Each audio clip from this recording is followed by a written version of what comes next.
یہی سین صوفیہ نے حلیمہ کے ساتھ کیا ہے اور ادویات کے تھرو اس کی پہلے والی سوچ ختم کرنے کی کوشش کی ہے۔ لیکن اس سب کے باوجود بھی چونکہ حلیمہ بالا کا خون ہے تو حلیمہ کو بالا اٹریکٹ کرتی ہیں اور اس کے آنسو خود بخود نکل آتے ہیں، جبکہ دوسری جانب بالا کا بھی یہی حال ہے۔ ابھی تو عثمان اور حلیمہ بھی ملیں گے اور ان کے درمیان بھی محبت بھرے سینز دیکھنے کو ملیں گے، لیکن اب سوال بنتا ہے کہ کیا آنے والے ٹائم میں حلیمہ کائیوں کے پاس واپس آ سکتی ہیں؟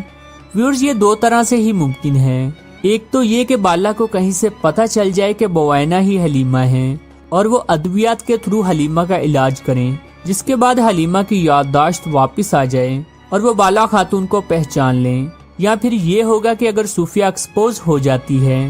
اور سچ اگل دیتی ہے تو حلیمہ یعنی بوائنا کو صوفیہ کی حقیقت جاننے کے بعد احساس ہو جائے گا کہ اس کی اصل دشمن بالا نہیں بلکہ صوفیہ ہے، جس نے اسے اتنے سالوں سے اس کے والدین سے دور رکھا ہوا تھا۔ خیر، آڈینس کی خواہش تو یہی ہے کہ اس سٹوری کا اختتام اچھا ہو اور بالا خاتون کی جدائی ختم ہو اور انہیں ان کی کھوئی ہوئی بیٹی بھی مل جائے۔